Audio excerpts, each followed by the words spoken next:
ஜெபம். எங்களை அதிகமாய் நேசிக்கிற எங்கள் நல்ல பரம தகப்பனே, இந்த மாலை வேலைக்காக நன்றியோடு துதிக்கிறோம், ஸ்தோத்திரிக்கிறோம். ஆண்டவரே, மட்டுமா எங்களுக்கு ஜீவன சுகமும் பலமும் கொடுத்து எங்களை காத்து வந்த வழி நடத்தின தயவுக்காக நன்றி. பற்பல சமயங்களில ஆண்டவரே, நீர் எங்களை ஏந்தினீர், சுமந்தீர், தப்புவித்தீர். ஆண்டவரே, தோளின் மேலே தூக்கி கொண்டு நடந்தீர் சுவாமி. அருமையாய் எங்களை காத்து வந்தீர். எங்களுக்கு எந்த குறைவும் இல்லாமல் எங்களுடைய காரியங்களை எல்லாம் நீர் ஆசீர்வதித்திருக்கிறீர். நன்றியோடு உம்மை துதிக்கிறோம், உம்மை ஸ்தோத்திரிக்கிறோம். இந்த நாளிலும் கூட சுவாமி இந்த வசனத்தை தியானிக்க வந்திருக்கிறோம். வர இருக்கிற மக்களை சீக்கிரம் அழைத்து வாரும். ஆண்டவரே, இந்த நாளிலும் நாங்கள் தியானிக்க இருக்கிற அந்த புதிய புத்தகத்தை ஆண்டவரே, அதன் மூலமாக எங்களுக்கு நீர் சொல்லிக் கொடுக்க வேண்டிய காரியங்களை கற்றுக்கொள்ள எங்களுக்கு உதவி செய்யும் சுவாமி. ஆண்டவரே, ஒவ்வொரு முறையும் நாங்கள் உடைய வசனங்களை தியானிக்கும் போது நீர் எங்களுக்கு புது பலனை தருகிறீர், புதிய கிருபைகளை தருகிறீர்.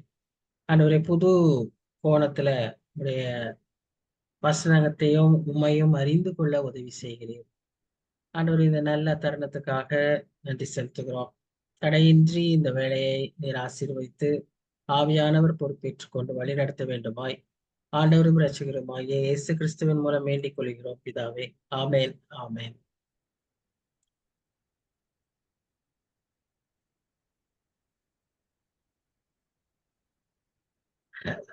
இந்த நாளில வந்திருக்கிற உங்கள் அனைவரையும் கர்த்தருடைய நாமத்தினாலே வாழ்த்துகிறேன். இந்த ஸ்டடிக்கு உங்களை வரவேற்கிறேன். நாம் இன்று ஒரு புதிய புத்தகத்தை ஆரம்பிக்க இருக்கிறோம். யூதா யூதா என்னும் புத்தகம். அதில் ஒரே ஒரு அதிகாரம் தான் உண்டு, 25 வசனங்கள் கொண்டது. இந்த புத்தகம் இந்த கடைசி நாட்களில் உள்ள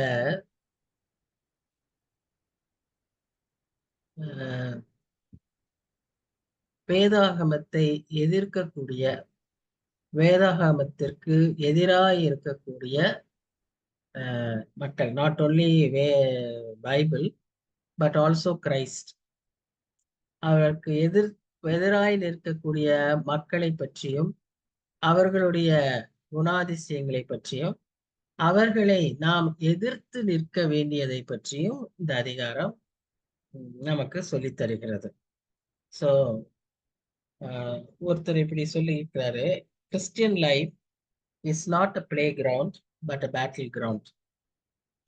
ஏதோ ஒரு விளையாட்டு களம் போல கிறிஸ்தவ வாழ்க்கை வாழ்ந்து விட்டு விளையாட்டாய் போகிறதல்ல, அது ஒரு போர்க்களம். அப்ப போர்க்களத்துல ஆயத்தம் இருக்கணும், அணிகளை அதை ஜெயிக்கக்கூடிய ஆமரி இருக்கணும், நமக்கு பிராக்டிஸ் இருக்கணும், ப்ரிப்பரேஷன் இருக்கணும். ஸோ அவ்விதமான ஒரு போர்க்களத்துல போராடுகிற ஒரு நிலையை தான் கிறிஸ்தவ வாழ்க்கை என்று சொல்லி ஒருத்தர் விளக்கி இருக்கிறார். அது மிகவும் அருமையா இருந்தது. என்று இந்த புஸ்தகத்துமே முழுமையா எப்படி ஒரு போரை பற்றி தான், எப்படி நாம் யுத்தம் செய்யணும், எப்படி நாம் மேற்கொள்ளணும், எப்படி நாம எனிமியை ஐடென்டிஃபை பண்ணணும் என்பதையெல்லாம் இந்த அதிகாரத்தில் நாம் வாசிக்கிறோம். இந்த புத்தகத்தை எழுதினவர் பெயரிலேயே இந்த புத்தகம் இருக்கிறது. இந்த புத்தகத்தை எழுதினவர் யூதா.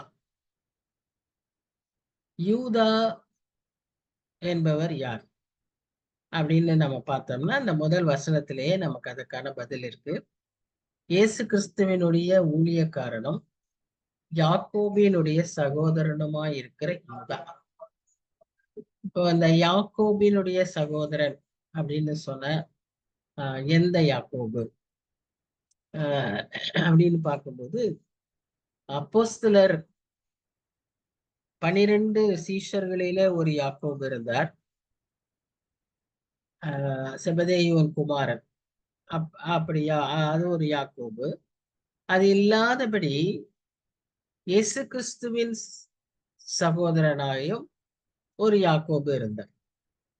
இதை குறித்து நம்ம வேதத்துல வாசிக்கிறோம். இயேசு கிறிஸ்துவுக்கு 2 சகோதரிகளும் 4 சகோதரர்களும் இருந்ததாக நாம் வேதத்துல வாசிக்கிறோம். அந்த 4 சகோதரர்களில் ஒருவர் யாக்கோபு, இன்னொருவர் யூதா. இந்த யாக்கோபு என்கிறவர் இயேசு கிறிஸ்துவின் சகோதரர். அவர் அப்போஸ்தலர் அல்ல. அவர் அந்த நிருபத்தை, நமக்கு ஒரு யாக்கோபு என்ற ஒரு புத்தகம் இருக்கு, அதை எழுதினவர் அல்ல.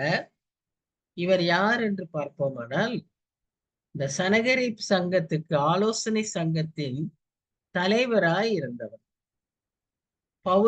பவுல் காலத்துல கூட அவர் ஆலோசனை சங்க தலைவராய் இருந்தார் சொல்லி அப்போஸ்தலர் நடபடிகளில் நாம வாசிக்கிறோம்.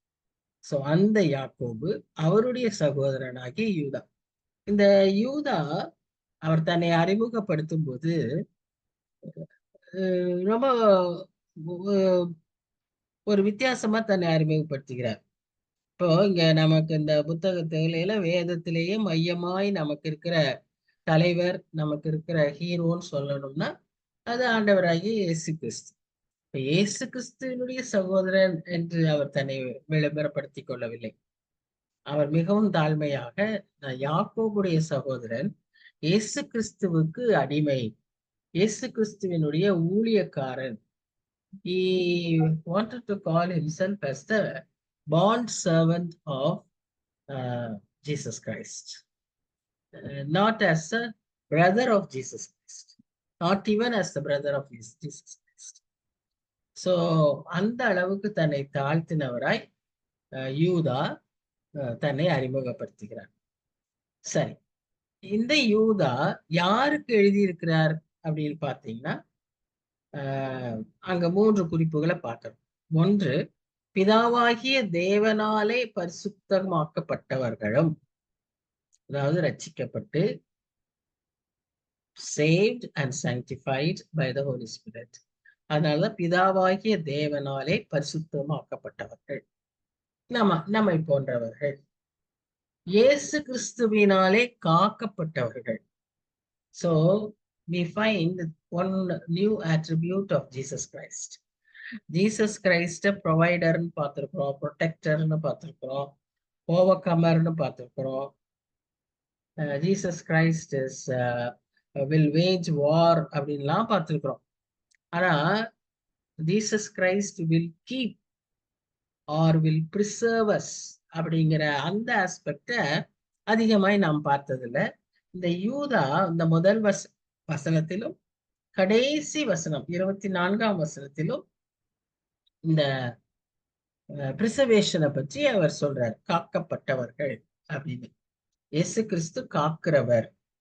காக்கிறவர்னா not one who protects, one who preserves, sustains, one who keeps. இன்னும் பெட்டரா சொல்லணும்னா keeps, one who keeps. அப்படியாக இயேசு கிறிஸ்துவினாலே காக்கப்பட்டவர்களுமாகிய அழைக்கப்பட்டவர்களுக்கு எழுதுகிறது என்று சொல்லி பார்க்கிறோம். நீங்க உங்களுக்கு இத பிக்சர் ஷேர் ஆகுதா? ஹலோ, பிக்சர் ஷேர் ஆகுதா? இல்லையா? இல்ல. Oh, you are not able to see the picture.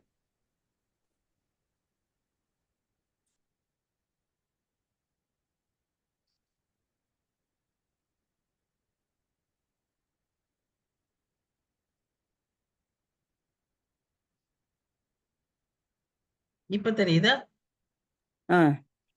இப்ப தெரியும். சரி, ஓகே. சோ இங்க நாம பார்க்கிறோம், அவர் தன்னை பற்றி எப்படி சொல்றாருன்னு சொன்னா, a bond servant of Jesus Christ, brother of James அப்படின்னு சொல்றாரு. இந்த புக்குக்கு இன்னும் ஒரு பெயர் கொடுக்கணும் அப்படின்னு சொன்னா, it's a book of apostasy. அப்பாஸ்டசின்னு சொன்னாவே துரோகம் அப்படின்னு தமிழ்ல அர்த்தம் கொடுத்துருக்கு. அப்பாஸ்டசின்றதுக்கு வேர்டுக்கு தமிழ்ல அர்த்தம் என்ன சொல்லி கொடுத்துருக்குன்னா துரோகம் அப்படின்னு கொடுத்துருக்கு. பட் ஆக்சுவலா வாட் இங்க பாக்குறோம்னா, இந்த மாதிரி துரோகிகளா இருக்கக்கூடிய மக்கள், those who reject Christ, இந்த கடைசி நாட்கள்ல those who reject Christ, those who do not follow Christ, those who do not want to obey God's word, அப்படிப்பட்டவர்களை தான் பற்றிய புத்தகம் இது. சரி, இந்த ஜூடுக்கு வந்து பேரண்ட்ஸ் வந்து ஜோசப் அண்ட் மேரி. இந்த ஜூட் எல்லாம் biological children of Joseph and Mary, unlike Jesus. Jesus was not a biological child of these parents. But இந்த மற்றவங்க எல்லாம் ஜேம்ஸ், ஜீஸ், ஜூடு, சைமன் அப்படி நிறைய 4 பேரும் ரெண்டு டாட்டர் சிஸ்டர்ஸ் இருக்காங்க. அந்த 2 சிஸ்டர்ஸ் பேரே கொடுக்கப்படல, 4 பிரதர்ஸ் பேர் தான் கொடுக்கப்பட்டு. இவங்களை பற்றி முக்கியமா ஒரு காரியம் என்ன வாசிக்கிறோம்னா, இந்த 4 பேரும் இயேசுவோடு, இயேசுவின் பிறப்பை அறிந்தவர்களாய், இயேசுவோடு கூட வளர்ந்தவர்களாய் இருந்ததுனால அவர்களால இயேசு கிறிஸ்துவை மேசியாவாக, இயேசு கிறிஸ்து செய்கிற அற்புதங்களை அவர்கள் நம்பாதவர்களாக இருந்தார் அப்படின்னே வேதத்துல நம்ம வாசிக்கிறோம். அவர்கள் இயேசு கிறிஸ்துவை மத்தேயு 13ஆம் அதிகாரத்துல பாத்தீங்கன்னா நம்பவில்லை. they did not believe. ஆனா இந்த யூதா எழுதியிருக்கிற புத்தகத்திலிருந்து நமக்கு என்ன தெரியுதுன்னா, அவர் வந்து இயேசு கிறிஸ்துவை இரட்சகராய் ஏற்றுக்கொண்டு அவருடைய ஊழியக்காரராய் மாறி இருக்கிறார். So some transformation has taken place. மற்ற சகோதரர்களிடத்துல இது மாற்றம் இல்லைனாலும் இந்த யூதாவின் இடத்துல இந்த மாற்றம் இருந்ததுனாலதான் அவர் தன்னை வந்து அவருடைய ஊழியக்காரன் என்று அறிமுகப்படுத்துகிறார். அதற்கு முக்கியமான இந்த டிரான்ஸ்பர்மேஷனுக்கு காரணம் என்ன அப்படின்னு பாத்தீங்கன்னா, இயேசு கிறிஸ்துவின் உயிர்த்தெழுதல். அது வந்து அவங்க யாருமே நம்பல, ஒருத்தருமே அவர் சொன்னும் போதும் நம்பல. ஆனா அந்த உயிர்த்தெழுதலும் அதற்கு பின்பாக அவருடைய reappearance and then even anointment of the holy spirit, இதெல்லாம் வந்து இந்த யூதாவின் அனுபவமாய் இருந்ததினால யூதா அந்த மக்களோடு கூட மேலறையில ஒரு வேலை இருந்திருப்பாரு. அதனாலே அவருக்கு அவருடைய வாழ்க்கையில இப்படிப்பட்ட ஒரு மாற்றம் ஏற்பட்டு தன்னை அவர் வந்து இயேசு கிறிஸ்துவை தன்னுடைய ஆண்டவராக ஏற்றுக்கொண்டார். இதுல இருந்து நம்ம கற்றுக்கொள்ள வேண்டிய காரியம் என்னன்னு சொன்னா, ஒருவேளை அந்த இயேசு கிறிஸ்துவனுடைய குடும்பத்தை பார்க்கும்போது அதில் இருந்த தகப்பன், தாய், எல்லாருமே, பிள்ளைகள் எல்லாருமே ஒருவேளை உற்சாகமாய் அவரை இரட்சகராய் ஏற்றுக்கொள்ளவில்லை. மரியாள் வந்து அதுல 75% 80% அவங்க தொடக்கத்துல இருந்தே அவங்க வசனங்கள் அவங்களுக்கு சொல்லப்பட்டதுனால, தீர்க்க தரிசனங்கள் சொல்லப்பட்டதுனால அப்படியே காத்து கொண்டிருந்தார்கள். ஆனா மற்றவர்கள் எல்லாரும் அவங்க எவ்வளவு தூரம் சீக்கிரமா ஏற்றுக்கொண்டாங்கன்னு என்று நமக்கு தெரியாது.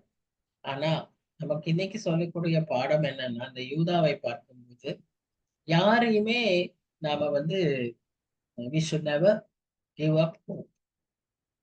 நம்ம ஃபேமிலியிலேயாட்டும், நம்மை சுற்றி இருக்கிறவர்கள், நாம் பண்ணுகிற ஊழியத்துல சந்திக்கிறவர்கள் எப்படிப்பட்டவர்களா இருந்தாலும் அவர்கள் ஒருவேளை மிக கடினமான மக்களா இருந்து இவங்கெல்லாம் இனிமே திருந்தவே மாட்டாங்க, இவங்களுக்கெல்லாம் வாய்ப்பே இல்லைன்னு நாம யாரையும் சொல்லிவிட முடியாது.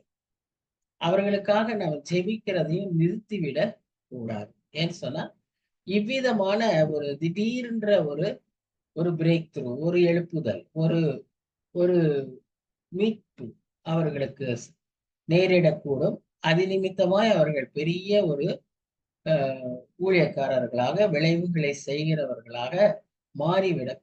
So never give up, never quit having a hope for your family, whoever it may be. ஒரு நாளிலே அவர்களும் சந்திக்கப்படுவார்கள். நாம் ஏறெடுக்கிற ஜெபம் கேட்கப்படும். நம் ஆண்டவர் ஜெபத்தை கேட்கிறவர். அவர் ஒவ்வொரு ஆத்மாவையும் ரட்சிக்க விரும்புகிறவர். அதனால நம்ம இவங்கெல்லாம் வரமாட்டாங்க, இவங்கெல்லாம் ஏத்துக்க மாட்டாங்க அப்படின்னு நம்ம சொல்லிடக்கூடாது. ரொம்ப கடினமானவங்களா இருக்கலாம், எதிர்க்கிறவர்களா இருக்கலாம். சாது சுந்தர் சிங் வேதத்தை எரிச்சவர் தான், ஆனா எவ்வளவு இதா வல்லமையா மாறினார் அல்லவா? சோ அப்படி கடவுளால மாற்ற முடியாத ஒருவரும் இல்லை. அததான் நம்ம இந்த யூதாவினுடைய வாழ்க்கையில நாம் சந்திக்கிற ஒரு காரியம்.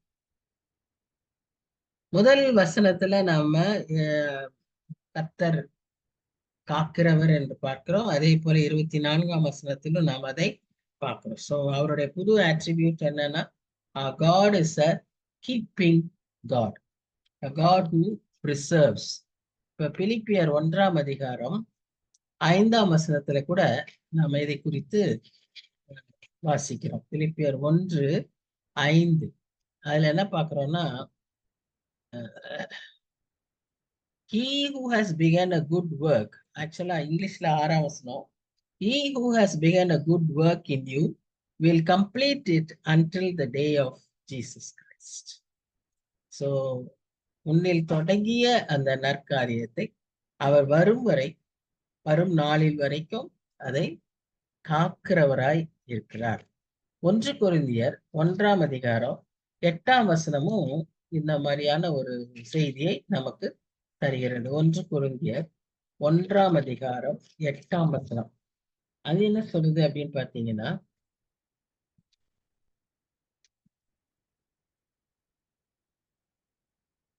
who will also confirm you to the end, that you may be blameless in the day of our Lord Jesus Christ. The verse 24 also of Jude tells us that he will keep us from stumbling. He will keep us from being blameless காத்துக் கொள்ளுகிற தேவன். அதே போல 1 தீமோத்தேயு 1 அங்கேயும் நாம ஆண்டவர் எப்படி நம்மை காக்கிறவராய் இருக்கிறார். காக்கிறவர் தமிழ்ல காக்கிறவர் சொல்லும் போது சம்டைம்ஸ் அர்த்தம் வேற மாதிரி ஆயிருது. இங்க more clearly it says how he preserves, sustains, keeps. அதுதான். ஸோ இங்க 12 என்ன பார்க்கிறோம்னா, he counted me faithful, putting me into the ministry. He who has enabled me counted me faithful, putting me into the ministry. So உண்மை உள்ளவன் என்று எண்ணி அவர் நம்மை காத்து வருகிறார் தேவனாய் இருக்கிறார், ஊழியத்தை கொடுக்கிற தேவனாய் இருக்கிறார். சோ இப்படிப்பட்ட ஆண்டவர் நம்முடைய ஆண்டவர். இந்த ஒரு புதிய ஆட்ரிபியூட்டையும் நம்ம இந்த முதல் வசனத்துல நம்ம பார்க்கணும். 2 வசனத்திற்கு 3 2-3 வசனங்கள்ல அவர் என்ன சொல்றாருன்னா, பிரியமானவர்களே, பொதுவான ரட்சிப்பை குறித்து உங்களுக்கு எழுதும்படி நான் மிகவும் கருத்துள்ளவனாய் இருக்கையில், அதாவது he wanted to explain about the experience of being saved. சால்வேஷனை குறித்து அவர் ரொம்ப சந்தோஷமா எழுதணும்னு தான் ஆரம்பிச்சாரு. ஏன்னா அவர் அந்த அனுபவத்திற்குள்ளாக வந்திருந்தவர். அதனால அவருக்கு அதை விளக்கணும்னு சொல்லி ரொம்ப உற்சாகமா ஆரம்பிச்சார் எழுத. ஆனா என்ன ஆச்சுன்னு சொன்னா, இங்கே அவர் அதிகமாய் ஆவியானவரால் வலியுறுத்தப்பட வேண்டிய காரியமா என்ன இருந்துச்சுன்னா, நீங்கள் விசுவாசத்திற்காக போராட வேண்டும் என்று உங்களுக்கு எழுதி உணர்த்துவது எனக்கு அவசியமாய் கண்டது. சோ இதுதான் அவருடைய தீமா இருக்கு. இந்த புஸ்தகத்தினுடைய தீம் என்னது? அது contend earnestly for the faith. Contend means முழு முயற்சியோடு நாம போராட வேண்டியவர்களாய் இருக்கிறோம். எதற்கு? விசுவாசத்தை காத்துக்கொள்ள. ஏனெனில் நமது தேவனுடைய கிருபையை காம விகாரத்துக்கு ஏதுவாக புரட்டி ஒன்றான ஆண்டவராகிய தேவனையும் நம்முடைய கர்த்தராகிய இயேசு கிறிஸ்துவையும் மறுதலிக்கிற பக்தியற்ற சிலர் பக்க வழியாய் நுழைந்திருக்கிறார்கள். இந்த நிலைமை அன்றே இருந்திருக்கு. யூதா அந்த புத்தகத்தை எழுதும் போதே இந்த நிலைமை இருந்திருக்கு. இன்றும் அது மிகவும் தலை தூக்கி இருக்கிறது. ஏன்னு சொன்னா, நம்ம இப்படிப்பட்ட சுபாவம் உள்ளவர்கள் தான் கடைசி நாட்கள்ல இருப்பாங்க. They are called as ungodly people. They are called as apostates, துரோகிகள், rejecting Christ. 2 தீமோத்தேயு 3 நம்ம பார்த்தோம்னால் அது அவங்களுடைய பற்றிய பெரிய லிஸ்டே நம்ம அங்க வாசிக்கிறோம், எப்படி எல்லாம் இருப்பாங்கன்னு சொல்லிட்டு. அப்படிப்பட்ட ஜனங்கள் இந்த நாட்கள்ல இருக்கிறபடினால், அன்றைக்கு இருந்தது இன்றைக்கும் இருக்கிறபடினால் அவர் நமக்காக இப்படி எழுதி இருக்கிறார். இந்த மக்கள் ஆக்கினைக்குள்ளாவார்கள் என்று பூர்வத்திலே எழுதி இருக்கிறது. நாம் என்ன செய்ய வேண்டும்? நாம் இந்த விசுவாசத்துக்காக போராட வேண்டும். contend earnestly for the faith. அதுதான் நமக்கு கொடுக்கிற ஒரு முக்கியமான ஒரு உணர்த்துதல், ஒரு எச்சரிப்பு. இந்த 4 வசனமுமே இதை குறித்து தான் முக்கியப்படுத்தி அவர் சொல்லியிருக்கிறார். கர்த்தர் யார் என்று சொல்லி, ஆனா நீங்க இதை செய்ய வேண்டும் என்று சொல்லி அவர் நமக்கு சொல்றார். ஏன் அவர் கர்த்தர் யாருன்னு சொன்னார்னா, நமக்கு அந்த நம்பிக்கையில நம்ம என்ன செய்யலாம், உறுதியாய் இந்த போராட முடியும். ஏன்னா அவர் நம்மை வலுவாமல் காத்துக் கொள்கிற தேவன். அதற்கு தான் அந்த 4 வசனங்களை பார்த்தோம்.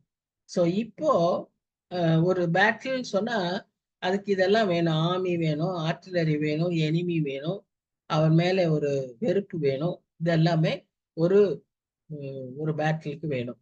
இப்போ நம்முடைய விசுவாச வாழ்க்கையில நமக்கும் இந்த 4 காரியங்களும் வேண்டும்.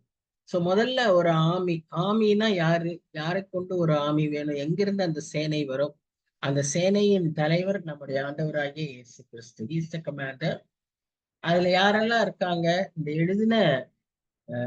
இந்த புத்தகத்தை எழுதின ஆக்கியோனில் இருந்து நம் நாட்கள்ல இருக்கிற நம்மை போன்ற விசுவாசிகள் வரைக்கும் இந்த யுத்தத்திலே இருக்கக்கூடிய சோல்ஜர்ஸ்.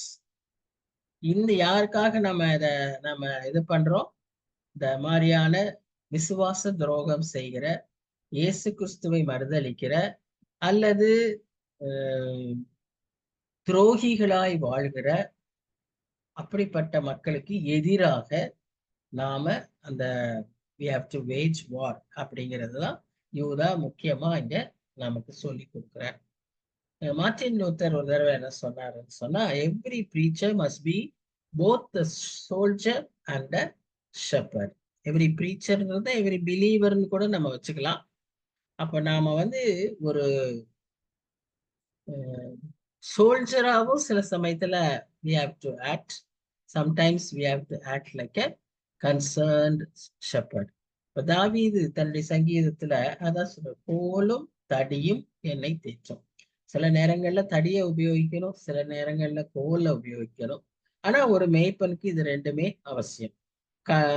தாவீது தன்னுடைய அனுபவத்திலேயே சிங்கம், கரடி அப்பெல்லாம் ஒரு சோல்ஜர் மாதிரி அவர் ஆக்ட் பண்ணாரு. அதே சமயத்துல சின்ன நடக்க முடியாத ஆட்டுக்குட்டிகளை தோளின் மேல சுமந்து தூக்கி கொண்டு வந்தார், பாதுகாத்தார்.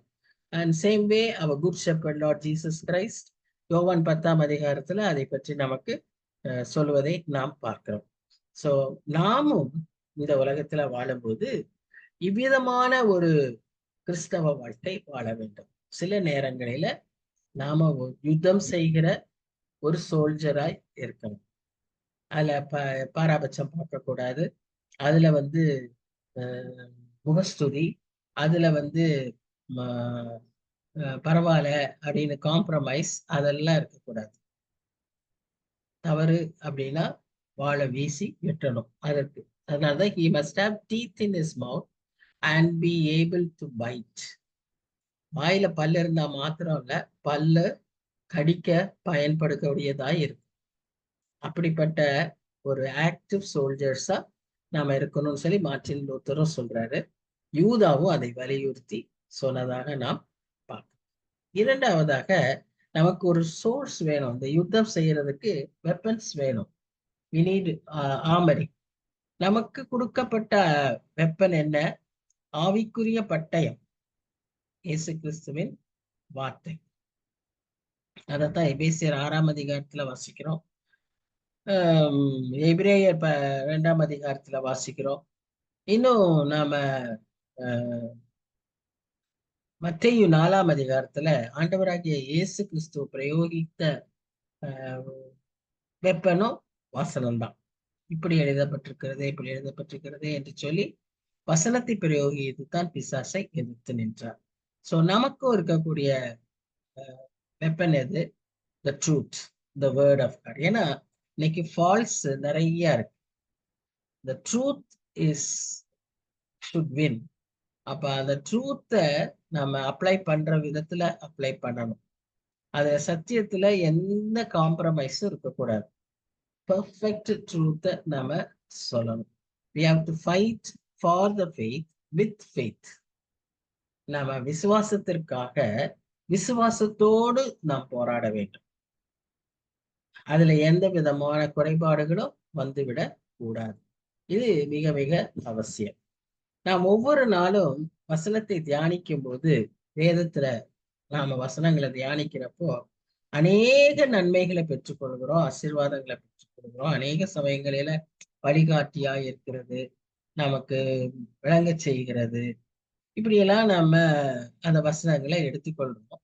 ஒன் ஆஃப் த ட்ரூத் என்னன்னா, it is reloading us with ammunition. நம்மை இந்த வெப்பனால, நமக்கு இப்போ ஒரு கன்னு ஒரு ரவுண்டு சுட்டுட்டாங்கன்னா திரும்ப ரீலோட் பண்ணுவாங்க. Have you seen this people reloading? அப்படி அதை எடுத்து பேக் பை எடுத்து அதுல வந்து எல்லாத்தையும் திரும்ப எல்லாம் போட்டு திரும்ப வச்சு கன்னை ரெடி பண்ணுவாங்க. அந்த மாதிரி நாம reloading the weapon every time when we meditate on the word of God. So வசனத்தை நமக்கு ஏன் ஆண்டவர் அவசியமாய் தியானிக்க சொல்றாருன்னா, அநேக காரியங்கள் நன்மைகள் அதன் மூலமாய் நாம் அறிந்திருக்கிறோம். வசனத்தின் மூலமாக ஆறுதலை பெற்றுக்கொள்கிறோம், வழி நடத்துதலை பெற்றுக்கொள்கிறோம். அது நமக்கு வெளிச்சமா இருக்கு, எத்தனையோ நன்மைகள். அதோடு கூட முக்கியமாய் இந்த யுத்தத்தை செய்வதற்கான பலனை, இந்த யுத்தத்திற்கு செய்வதற்கான ஆயுதத்தை நாம வந்து பவர்ஃபுல் ஆக்குறோம், அதை சார்ஜ் பண்றோம், அதை ரீலோட் பண்றோம். எப்போ? நம்ம வசனத்தை தியானிக்கும் போது. ஏன்னா நாம அந்த சத்தியத்தை வைத்துதான் அந்த பொய்யை ஜெயிக்க முடியும். வேற எந்த விதத்திலும் நம்மளால ஜெயிக்க முடியாது. அப்ப நம்ம ஜெயிக்க வேண்டியது யார்? Who is our enemy? 4ஆம் வசனத்துல பாக்குறோம், அந்த எனிமி, அந்த எதிராளி நமக்கு நம் மத்தியில அப்படியே he will slip in secretly, deceitful. நேரா வந்து முன்னால நின்னு நம்ம என்ன செய்ய மாட்டான்? யுத்தம் பண்ண மாட்டான். நம்ம கூட்டத்துல நம்மோடு கூட நாம் நெருங்கி இருக்கிற ஐக்கியத்துல நமக்குள்ள அவன் அப்படியே வந்து அமைதியா உட்கார்ந்துருவான். இப்போ அந்த கடைசி பந்தி ராபோஜனத்தப்போ யூதாஸ் காரியோத்து கூட அப்படித்தான் இல்ல? மற்றவங்க எல்லாம் அப்படி ஒரு நோக்கத்தோடு, ஒரு உற்சாகத்தோடு, ஒரு எதிர்பார்ப்போடு அந்த பந்தியில இருக்கும்போது, இவனுடைய உள்ளத்துல பிசாசு வந்ததுனால இவன் கள்ளத்தனமாய் அப்படியே வந்து he was just he slipped in secretly and slipped out secretly.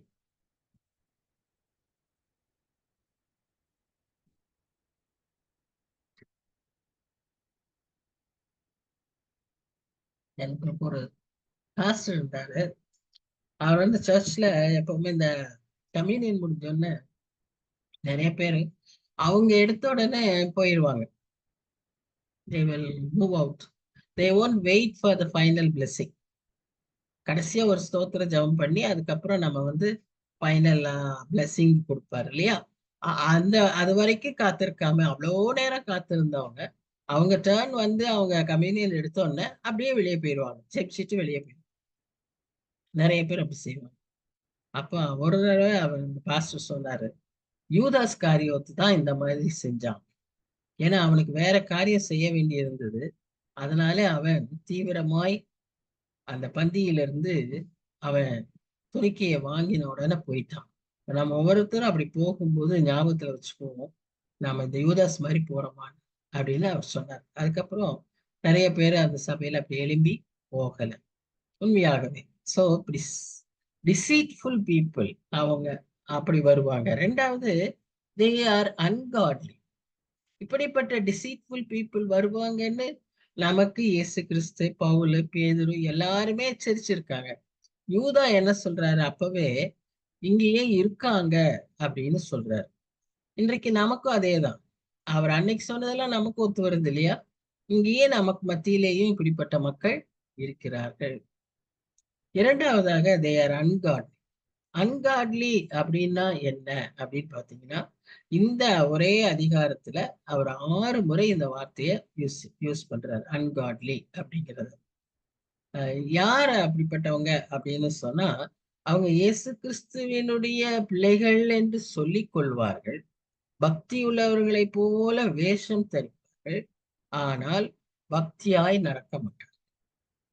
அவர்களுக்கு கடவுளை பற்றி அல்லது இயேசு கிறிஸ்துவை பற்றி அவர்களுக்கு கொஞ்சமா அவங்க சிந்தனையில இருக்காது. அவங்களுக்கு அந்த பயமும் கிடையாது, அவரை பற்றியதான ஒரு சிந்தனையும் கிடையாது. அவங்க வாழ்க்கையிலே அது பிரதிபலிக்க மாட்டார்கள். இப்படிப்பட்டவர்கள் ஒரு சின்ன புளித்த மாவு, ஒரு கையளவு மாவுல வச்சுட்டோம்னா, நல்ல மாவுல வச்சு அந்த முழு மாவும் புளிச்சு போகிறது போல, இப்படிப்பட்டவர்கள் இருக்கக்கூடிய ஐக்கியங்கள் அந்த முழு ஐக்கியத்தையும் கெடுத்துரும். ஏன்னு சொன்னா இவங்க பயங்கர டேஞ்சரஸ் பீப்புள். அவங்க மேனிப்புலேட்டர்ஸ் ஆஃப் கிரேஸ். தங்களுக்கு கிடைத்திருக்கிற கிருபை, தங்களுக்கு கிடைத்திருக்கிற வரங்களை, தங்களுக்கு கிடைத்திருக்கிற வாய்ப்புகளை, தங்களுக்கு கிடைத்திருக்கிற ஆசீர்வாதங்களை தவறாக பயன்படுத்தக்கூடிய துணிகரமான மக்கள். இது கடவுள் நமக்கு கொடுத்திருக்கிற ஒரு கிருபை, கடவுள் நமக்கு கொடுத்திருக்கிற ஒரு ஆசீர்வாதம் அப்படிங்கிற பயம் இல்லாம அதை துணிகரமாய் தங்களுடைய பெயருக்காக, தங்களுடைய மகிமைக்காக நிறைய இன்னைக்கு ஊழியக்காரங்க இந்த மாதிரியான ஒரு கண்ணியில விழுந்திருக்கிறாங்க. அப்படி அப்படி மாற்றிக்கொள்கிறவர்கள். இன்னும் சில பேர் அதை இம்மாரல் லிவிங்க்கும் பயன்படுத்திக்கிறாங்க. வாய்ப்புகளை ஆசீர்வாதமாக கிடைத்திருக்கிற அந்த வரங்கள் கொடுத்த அந்த வாய்ப்புகளை, கிருபைகளை ஒரு இம்மாரல் லிவிங்க்கு பயன்படுத்தி கொள்ளக்கூடிய நிலைமை இன்றைக்கும் இருக்கிறதை நாம் பார்க்கிறோம். They want to satisfy their own desires. இப்படிப்பட்ட மக்கள் எப்படிப்பட்டவங்க? தங்களுடைய விருப்பங்களை, தங்களுடைய இச்சைகளை நிறைவேற்றி கொள்ள கர்த்தருடைய வரங்களை, கர்த்தர் கொடுக்கிற வாய்ப்புகளை, ஆசீர்வாதங்களை பயன்படுத்துவதில் அவர்கள் தீவிரமாய் இருப்பார்கள். C.H. Spurgeon அதான் சொல்றாரு, ஏதாவது புதுசுன்னு சொல்லி அவங்க சொல்லும்போது நிறைய இப்படிப்பட்டவங்க என்ன செய்வாங்கன்னா, புதுசா ஏதாவது செய்வாங்க, அட்ராக்டிவா செய்வாங்க. ட்ரெடிஷனலா செய்யறத விட்டு ஒரு புது மெத்தட்ல அவங்க காரியங்களை செய்வாங்க. இன்னைக்கு கூட ஆராதனைகள், வர்ஷிப்னு சொல்றது, அப்புறம் அந்த பாடல்களே பாருங்களேன், பூரா அந்த ஃபோக்கஸ் லைட்ஸ் அப்படியே கலர்ஃபுல் லைட்ஸ், ஜாரிங் மியூசிக், இப்படியெல்லாம் இருக்கும்போது அந்த அந்த ஒரிஜினாலிட்டி போயிடுது, அதுல இருக்கிற கண்டென்ட் போயிடுது, அதுல இருக்கிற பரிசுத்தம் போயிடுது, சாலம்னிட்டி போயிடுது, மகிமை போகிறது. அங்க வேற ஏதோ இருக்கு, சம்திங் எல்ஸ் இஸ் தேர். இன்னைக்கு நிறைய பாடகர்கள் இப்படிப்பட்ட பாடல்களை தான் பாட விரும்புறாங்க. அதனாலதான் ஸ்பர்ஜன் சொல்றாரு, அவங்க சொல்ற அந்த புது என்ன சொல்ற கருத்துக்கள், new views are not old truths in a better dress. அதாவது ஒரு புதுசா ஒன்ன செய்யணும்னு சொன்னா நம்ம பழைய கருத்துக்களை மாற்றாம அதே கருத்துக்களை வேற விதமாய் சொல்லக்கூடிய ஒரு திறமை இருந்தா அது ஏற்றுக்கொள்ள முடியும். ஆனா இது it is a deadly error which can have no fellowship. அது அந்த மாதிரியான ஒரு இதோடு கூட நம்ம சம்பந்தமே வைத்துக் கொள்ள முடியாத அளவுக்கு தவறான போதனைகளாய் இன்றைய நாட்களிலும் அந்த காரியங்கள் இருக்கிறதாக அன்றே ஸ்பர்ஜன் சொல்லியிருக்கிறார். மூன்றாவதாக அவங்களுடைய குவாலிட்டி என்ன, அப்போஸ்டேட்ஸ் உடைய குவாலிட்டி என்ன அப்படின்னு பார்த்தீங்கன்னா, they will deny Christ. இயேசு கிறிஸ்துவை அவர்கள் ஏற்றுக்கொள்ள மாட்டார்கள். இயேசு கிறிஸ்துவை தெய்வமாக, they won't accept the deity of Jesus Christ. He is a prophet, he is a man, he is a carpenter, but they will not accept him as son of God. So they want the name of a Christian, but they don't want to be a Christian. They don't want to obey what Christ says. அப்படிப்பட்டவர்கள் எல்லாருமே இந்த கூட்டத்தை சேர்ந்தவர்கள். இதை அவர் நமக்கு எச்சரிப்பாய் யூதா விளக்கி சொல்லுகிறார். திரும்பவும் அவர் இங்க அதை கொஞ்சம் விவரமா சில எக்ஸாம்பிள்ஸ் மூலமா சொல்றாரு.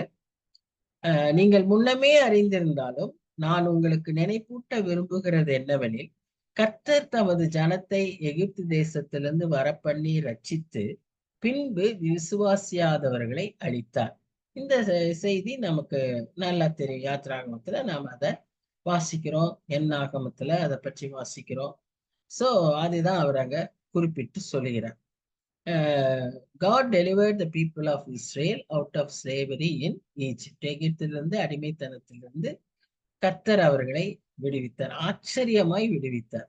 அவர்களுடைய உடை பழையதாகவில்லை, செருப்பு தேயல, அவங்க வஸ்திரம், அவங்களுடைய முடி, எதுவுமே அவங்களுக்கு ஒரு 40 வருஷம் அப்படியெல்லாம் அங்க ஒண்ணுமே நாம பார்க்க முடியல. அப்படி அவர்களை அழகாய் நடத்தி வந்தார். அவங்க அப்படி வரும்போது சில இடங்களில இந்த காதேஸ் பர்னேயாங்கிற அந்த வனாந்தரமான அந்த இடத்துல வர வழியில அது எங்கன்னா கானான் தேசத்துக்கு என்டர் ஆகக்கூடிய ஒரு ஜஸ்ட் ஃபியூ கிலோமீட்டர்ஸ் மைல்ஸ் அவே, அப்படிப்பட்ட இடத்துல வர வரைக்கும் கூட அந்த மக்களுக்கு பொறுமை இல்லை, அந்த மக்களுக்கு நம்பிக்கை இல்லை. அவங்க என்ன பண்ணாங்கன்னா முறுமுறுக்க ஆரம்பிச்சுட்டாங்க. நாங்க திரும்ப எகிப்துக்கே போறோம்னு சொல்றாங்க. அந்த அளவுக்கு அவங்க முறுமுறுக்கிறதும், ஆண்டவர் மேல குற்றம் சொல்லுவதும், மோசையிடம் தர்க்கிக்கிறதும், இப்படியாக அவங்க செய்ய ஆரம்பிச்ச உடனே கர்த்தருக்கு மிகுந்த கோபம் உண்டாயிற்று. ஏன்னா அவர் எவ்வளவு அருமையா அவங்களை வழி நடத்திட்டு வந்தார். அவங்களுடைய பசியை ஆற்றினார், தண்ணீர் தாகத்துக்கு கொடுத்தார், தாகத்துக்கு தண்ணீரை கொடுத்தார், இன்னும் அழகா வழி நடத்தி வந்தார். எவ்வளவெல்லாம் அவங்களுக்காக அவர் செய்த போதிலும் அவங்க கொஞ்சமும் அதை நினைத்து பார்க்காம 400 வருஷம் அடிமைகளா இருந்திருக்காங்க, எவ்வளவோ கஷ்டப்பட்டிருக்காங்க. அவங்க ஆனா திரும்ப எகிப்துக்கு போறேன்னு சொல்ற அளவுக்கு அவங்க முறுமுறுக்கிறது. நமக்கு நம்முடைய குடும்பங்களிலையும் நம்ம வீடுகளிலையும் இந்த முறுமுறுப்பு, இந்த குறை சொல்வது, இந்த காரியம் இருந்துச்சுன்னா சமாதானமே வீட்டுல இருக்காது, இருக்கவே முடியாது. ஏன்னு சொன்னா அந்த character typical of apostates, ungodly people. அது அந்த மாதிரி காரியங்கள் நம்ம இடத்துல இருக்கவே கூடாது. நம்ம ரொம்ப கிளியரா நம்முடைய விசுவாச வாழ்க்கைய, நம்முடைய கிறிஸ்தவ வாழ்க்கைய நம்ம அளந்து பார்க்கணும். யூதா எச்சரிக்கிறாருன்னு சொன்னா 3 காரியங்களை அவரை நமக்கு அங்க சொன்னாரு. ரொம்ப சீக்ரெட்டிவா, டிசீட்ஃபுல்லா அவங்க இருப்பாங்க. 2வது போல்டா அன்காட்லியா இருப்பாங்க. 3வது they will deny Christன்னு. இந்த எந்த காரியமும் நம்ம வாழ்க்கையில இருக்கக்கூடாது.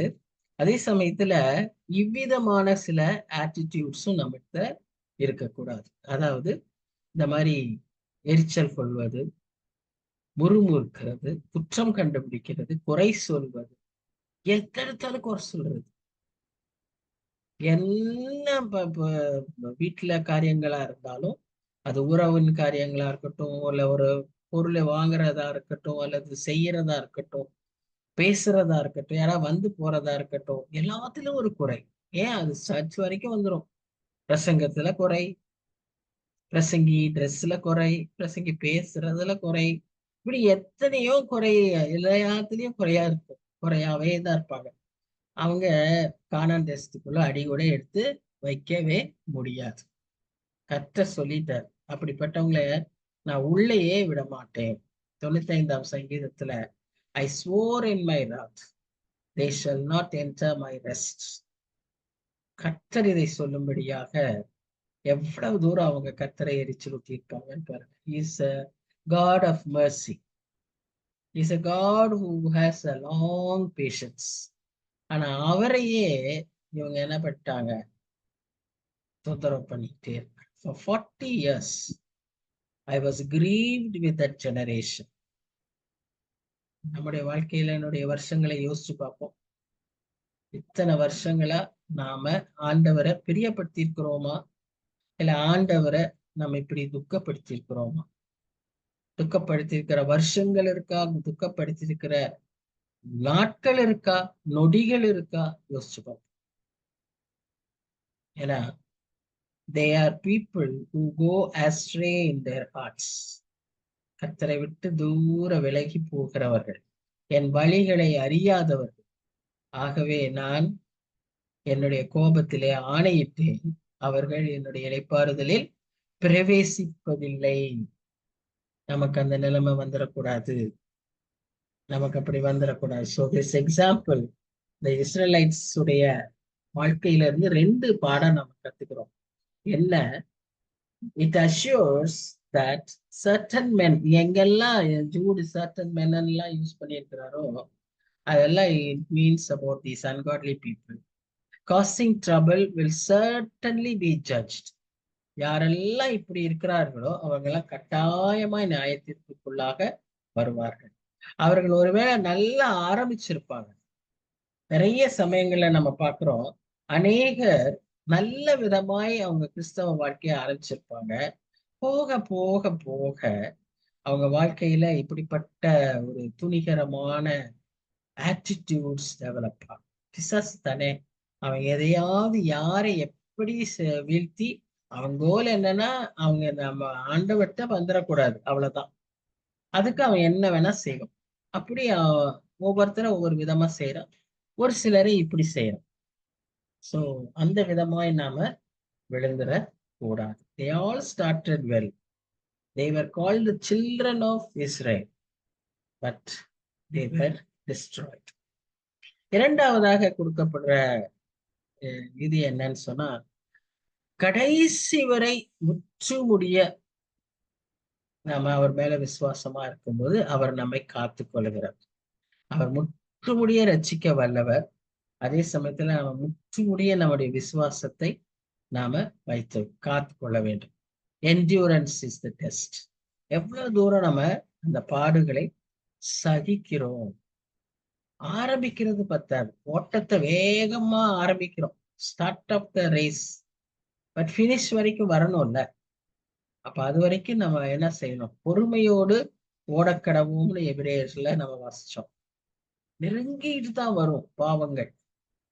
நம்ம எப்படி திசை திருப்போம், டிஸ்ட்ராக்ட் பண்ணோம். ஆனா எல்லாத்தையும் உதறிட்டு ஒரே நோக்கமாய் focus on the Christ and run the race till the end. Till the end. அதனாலதான் பவுல் தைரியமா சொல்றாரு, நானு போராட்டத்தை முடித்தேன், நல்ல போராட்டத்தை போராடினேன், ஓட்டத்தை முடித்தேன். அடுத்தது அவர்களை பற்றி இன்னும் என்ன வாசிக்கிறோம் சொல்ல, 2வது எக்ஸாம்பிள் என்ன கொடுக்குறாருன்னா, ஏஞ்சல்ஸ் வச்சு அவர் இன்னொரு எக்ஸாம்பிள் சொல்றாரு. ஃபர்ஸ்ட் இஸ்ரேலைட்ஸ் வச்சு சொன்னாரு, இப்ப ஏஞ்சல்ஸ் வச்சு சொல்றாரு. தங்களுடைய ஆதி மேன்மையை காத்து கொள்ளாமல் தங்களுக்குரிய வாசஸ்தலத்தை விட்டுவிட்ட தூதர்களையும் மகாநாளின் நியாய தீர்ப்புக்கென்று நித்திய சங்கலிகளினாலே கட்டி அந்தகாரத்தில் அடைத்து வைத்திருக்கிறார். இது another group of angels. அவர்களுடைய நிலைமை. The angels were actually they are all privileged beings, always to be in the presence of God and do the works of whatever work God assigns them. ஆனா இங்கே நம்ம பார்க்கிறோம், the angels, few of them sinned. இது நமக்கு அது சொல்லும் போதே ஒரு மாதிரி இருக்குல்ல, Angeles sinning, but it is true. அவங்க எல்லாம் எங்க இப்ப அந்த மாதிரி பாவம் செய்த ஏஞ்சல்ஸ் எங்க இருக்கிறாங்கன்னா, மிக மோசமான அப்படிப்பட்ட ஏஞ்சல்ஸ பாதாளத்துல அடைச்சு வச்சிருக்காரு. மற்ற சில ஏஞ்சல்ஸ எல்லாத்தையும் அடைக்காம they are roaming about in this earth as demons, demonic spirits சுத்திக்கிட்டு இருக்காங்க. ஆனா அது யூதா இந்த காரியத்தை சொல்றது சில கான்ட்ரவர்சிஸ் இருந்தாலும் நாம இதை கொஞ்சம் நாம விலகி கொள்ள வேண்டும். அதாவது there was an original rebellion of some angels against God. இதை பற்றி நமக்கு வேத வசனமே சொல்லுது. ஏசாயா 14ஆம் அதிகாரத்துல நம்ம வாசிக்கிறோம். அதே போல வெளிப்படுத்தல் விசேஷம் 12ஆம் அதிகாரத்துல வாசிக்கிறோம். இது ஒன்று. இரண்டாவதாக ஆதியாகம புஸ்தகத்திலும் நாம் சில இப்படிப்பட்ட தூதர்களுடைய பாவங்களை பற்றி நாம வாசிக்கிறோம். அது அங்க தூதர்கள் என்று சொல்லப்படவில்லை, அவர்களை சன்ஸ் ஆஃப் காட் அப்படின்னு அங்க வாசிக்கிறோம். 6ஆம் அதிகாரத்துல நம்ம வாசிச்சோமானால் அங்க நம்ம வாசிக்கிறோம். இங்க என்ன அவங்களுடைய குற்றம், அவங்களுடைய பாவம் அப்படின்னா, அந்த ஆதியாகம புஸ்தகத்துல they were connected with the sexual sin. அவங்க ஏஞ்சலிக் பீயிங்ஸ். ஏஞ்சலிக் பீயிங்ஸ்க்கு எப்படி இந்த மாதிரி ஹியூமன் செக்ஸ் இன்வால்வ்மெண்ட் வந்ததுன்னு தெரியல. அதான் டிமானிக். அது வந்து அவங்களுடைய அந்த டிமானிக் இன்ஃப்ளூயன்ஸ்ல they had intercourse with human beings and produced giants. இது வந்து நம்ம அந்த ஜெனசிஸ் 6ஆம் அதிகாரத்துல நம்ம இதை பற்றி வாசிக்கிறோம். முதல் unnatural union, so unnatural offsprings. So அந்த சமயத்துல அந்த மக்களுடைய எண்ணங்கள், மக்களுடைய எண்ணத்தின் தோற்றம் எல்லாமே என்ன ஆயிடுச்சு, பாவமாய் மாறிவிட்டது. அதனாலதான் ஆண்டவர் என்ன டிசைட் பண்ணாருன்னா அந்த முழு தலைமுறையையும் அழிக்க வேண்டும் என்று அவர் தீர்மானித்தார். ஆனா அப்போ அவர் தேடுறாரு, is there any one man who is not polluted, who is a perfect man, who is not having this kind of sin in his thing. அந்த கமெண்டேட்டர் எழுதுறாரு, he was pure in his genes அப்படிங்கிறாரு. Because of this mixing, all the entire genetic pool was polluted. அப்படி ஒரு பியூரா இருக்கக்கூடிய, ஒரு பெர்ஃபெக்டா இருக்கக்கூடிய யாராவது ஒரு மனுஷன் இருப்பாரா அப்படின்னு பார்க்கும்போதுதான் he found Noah. The entire world he found Noah, and so he found favor in the eyes of God. அவன் தன்னை கரைப்படுத்தாமல் காத்து கொண்ட அந்த ஒரே மனிதனாய் வாழ்ந்ததினால அவர் குடும்பத்தை அப்படியே காத்துக்கொள்கிறார். அந்த 8 பேரை காத்துக்கொள்கிறார். That is the reason why that entire family was saved, because that the head of that family was a man who did not pollute himself through this kind of sins which was prevailing in the entire world. எவ்வளவு ஒரு ஆச்சரியம் பாருங்க. உலகமே அன்னைக்கு ஒருவேளை உலகம் சின்னதா இருந்திருக்கலாம், இவ்வளோ பெரிதா விரிந்து இவ்வளோ மக்கள் தொகை எல்லாம் இல்லாம இருந்திருக்கலாம். இருந்தாலும் அவ்வளவு பேர் மத்தியில ஒரு சிங்கிள் மேன் பியோரா இருந்ததுனால கர்த்தர் அவனை காத்து கொண்டார். அவர் கண்களிலே அவனுக்கு கிருபை கிடைத்தது, தயை கிடைத்தது. அவன் குடும்பம் காப்பாற்றப்பட்டது. எவ்வளவு பெரிய ரெஸ்பான்சிபிலிட்டி இல்லையா? ஸோ ஈவன் டுடே குடும்பத்துல நமக்கு அதிக பொறுப்பு உண்டு. நம்முடைய பக்தியின் நிமித்தம், நம்முடைய பரிசுத்தத்தின் நிமித்தம், நம்முடைய ஜபஜீவியத்தின் நிமித்தம், நாம் கர்த்தருக்கு பிரியமாய் நடந்து கொள்வதின் நிமித்தம் நம் குடும்பம் தான் காக்கும். நீ விசுவாசி, அப்பொழுது நீயும் உன் வீட்டாரும் ரட்சிக்கப்படும். So we are the source of salvation for our family. So அதுதான் இங்க நம்ம கற்றுக்கொள்கிற காரியம். So as I told you, some of them are bound in the deep pit Hades, but some of them are allowed to roam about on earth as unbound demons. So நிறைய பேர் demons எல்லாம் இல்லை அப்படின்லாம் சொல்றாங்க. இல்லை, இருக்கு, demonic spirits இருக்கு. அதனாலதான் நம்ம எபேசியர் 6ஆம் அதிகாரத்துல நம்ம வாசிக்கிறோம் எப்படி அவனை எதிர்க்கணும், இந்த மாதிரி டிமானிக் ஸ்பிரிட்டை எப்படி நாம எதிர்க்கணும். ஆண்டவரே சொல்லியிருக்காரு, இந்த வகை பிசாசை ஜெபத்தினாலும் உபவாசத்தினாலும் அன்றி அவனை மேற்கொள்ள முடியாதுன்னு சொல்லி. So there are such spirits roaming about. அவர் காலத்திலுமே அவர் செய்த அற்புதங்களிலும் நம்ம அதை பார்ப்போம். சரி, ஸோ இப்போ இதுல இருந்து நாம கற்றுக்கொள்கிற 2 காரியம் என்ன? முதலாவது, இப்படிப்பட்ட மக்கள் எல்லாரும் நிச்சயமாய் நியாய தீர்ப்புக்குள்ள வருவார்கள். அது ஏஞ்சல்ஸா இருந்தாலும் சரி, ஹியூமன்ஸா இருந்தாலும் சரி. அதனாலதான் ஆண்டவர் அவர்களை அப்பவே அதுல ஒரு கூட்டத்தார மிகவும் மோசமானவர்களை என்ன செஞ்சிட்டாரு, பாதாளத்துல எவர்லாஸ்டிங் செயின்ஸ்ல அடக்கி வைத்திருக்கிறார். அதே போல நாம் அவரோடு கூட வாழ்கிறவர்களாய், அவர் நம்முடைய பரிசுத்தத்தை காத்து கொள்கிறவர்களாய், ஆண்டவருடைய நோக்கத்தை நிறைவேற்றுகிறவர்களாய் வாழும்போது, நம்ம தனி மனிதனாய் இருந்தாலும் அவர் கண்களிலே நமக்கு தயவு கிடைக்கும். நம் மூலமாய் தலைமுறை காக்கப்படும். ஒரு தலைமுறைக்கு தகப்பனாய் நம்மை மாற்றுவார். அவ்விதமாய் ஆசீர்வாதத்தை நாம் இந்த இரண்டாவது எக்ஸாம்பிள்ல பார்க்கிறோம். மூன்றாவது எக்ஸாம்பிள் என்னன்னு சொல்லி பாத்தீங்கன்னா, it's about a city, the two cities, சோதோம் குமாரா. இங்க நமக்கு நல்லா தெரியும் உங்களுடைய பாவம் என்னன்றதும் நமக்கு தெரியும். சோ அந்நிய மாம்சத்தை தொடர்ந்து நித்திய அக்கினியின் ஆக்கினையை அடைந்து இவர்கள் நமக்கு திருஷ்டாந்தகமாக வைக்கப்பட்டிருக்கிறார்கள். Very true.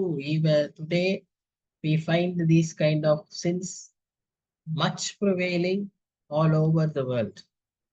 All over the world. So we find the two cities mentioned in the Bible as examples of God's judgment. So அவங்களது வெறும் ஹோமோசெக்சுவாலிட்டி மாத்திரம் அல்ல, ஹோமோசெக்சுவாலிட்டி தான் அவங்களுடைய predominant sin. They call that sin itself as sodomy. Sodom குமாரா ஞாபகத்துல வச்சு சோடோமி அப்படின்னு சொல்றாங்க. அது மாத்திரம் அல்ல, நம்ம எசேக்கியேல் தீர்க்கதரிசி கூட இந்த மக்களுடைய இதை பற்றி நமக்கு எழுதியிருக்கிறார். ஆக்சுவலா இந்த சோதம் குமாரா ஏன் இவ்வளவு பெரிய தண்டனை? they were very blessed people. அந்த நகரம் ஒரு ஆசீர்வதிக்கப்பட்ட நகரமாயிருந்தது. அக்காலத்து ஏதேன் தோட்டத்தை போல செழிப்பா இருந்தது. இதை பார்த்துதான் லோத்து அங்க போறாரு. அப்படிப்பட்ட ஆசீர்வாதமான அந்த நகரம், ஆசீர்வதிக்கப்பட்டவர்களாய் இருக்கக்கூடிய மனிதர்கள் இப்படிப்பட்ட சுத்தமான பயங்கரமான பாவத்திற்குள்ளாகும் போது கர்த்தருடைய கோபாக்கினை அங்கே ஊற்றப்பட்டதை நாம் பார்க்கிறோம். சோ இந்த 19ஆம் அதிகாரத்துல வாசிக்கிற அந்த சோதோம் குமாராவுடைய பாவம் மாத்திரம் அல்ல, எசேக்கியேல் 16ஆம் அதிகாரத்துல நம்ம வாசிக்கிறோம். அங்க நம்ம அந்த மக்களுடைய பாவங்கள் என்னென்னு பாத்தீங்கன்னா, pride. They had pride. பெருமை உள்ளவர்களை கர்த்தர் எதிர்த்து நிற்கிறார்.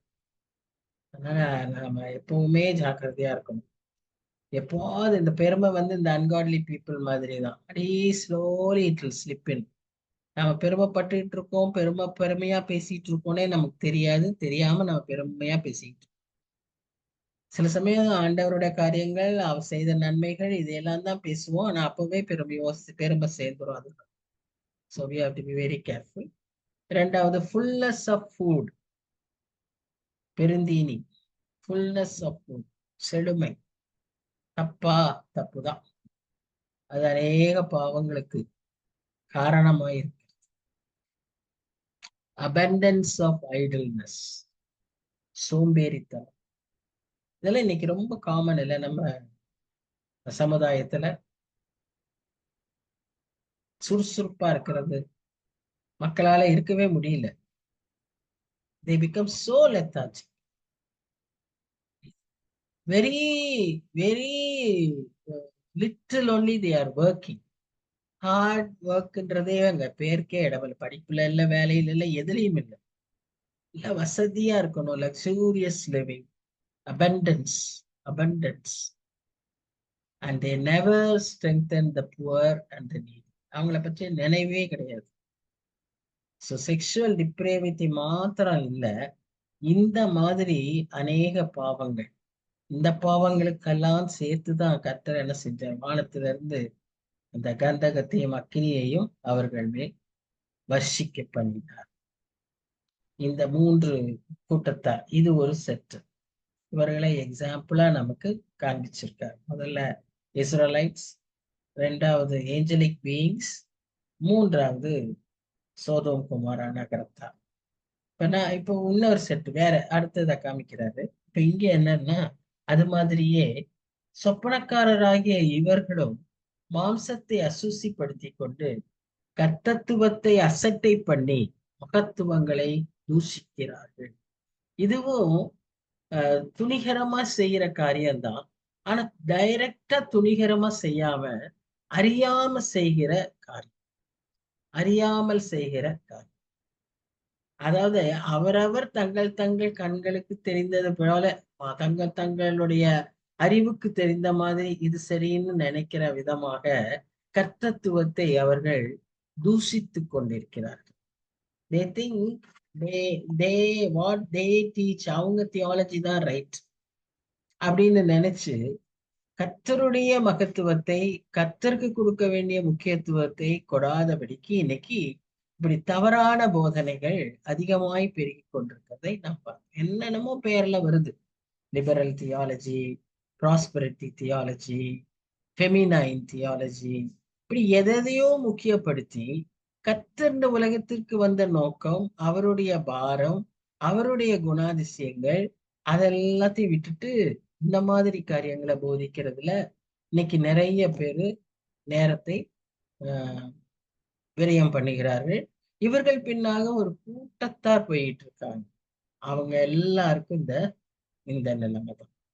அவர்கள் எல்லாரும், இப்படிப்பட்டவர்கள் எல்லாருமே ஆண்டவரையும், ஆண்டவருடைய வார்த்தைகளை சொல்லுகிறவர்களையும், ஆண்டவருடைய காரியங்களை செய்கிறவர்களையும் அவர்கள் தூஷிக்கிறார்கள். இப்போ ஊழியக்காரர்கள் எல்லாம் ஊழிய பணித்தலங்கள்ல எப்படியெல்லாம் அவங்க கஷ்டப்படுத்துறாங்க.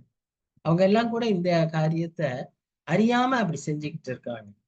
they are acting against the glory of God, they are acting against the authority of God.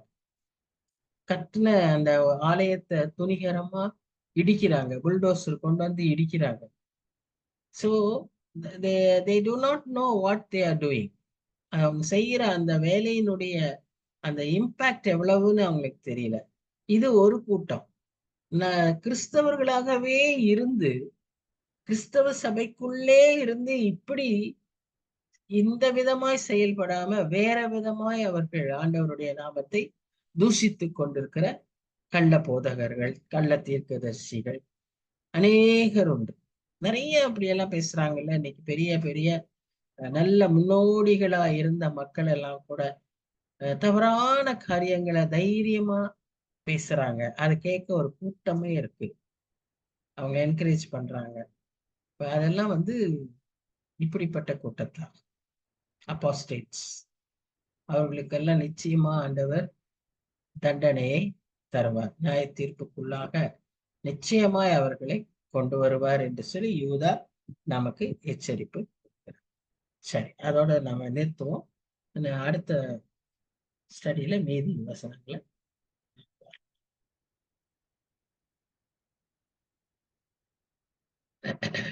நன்றி தாப்பினே. இந்த நேரத்திலும் சில வசனங்களை ஆண்டவரே நாங்க உம்முடைய ஆவியானவரின் துணையோடு நீர் எங்களுக்கு கொடுக்கிற எச்சரிப்புகளை, உணர்த்துதலை உணர்ந்து கொள்ள இந்த நேரத்தை எங்களுக்கு ஆசீர்வதித்து கொடுத்த கிருபைக்காக நன்றி செலுத்துகிறோம். எத்தனையோ காரியங்களை குறித்து நாங்கள் எச்சரிக்கப்பட்ட அநேக சமயங்களில இப்படிப்பட்ட மக்களாய் நாங்களும் கூட ஏதோ ஒரு விதத்துல அறியாமை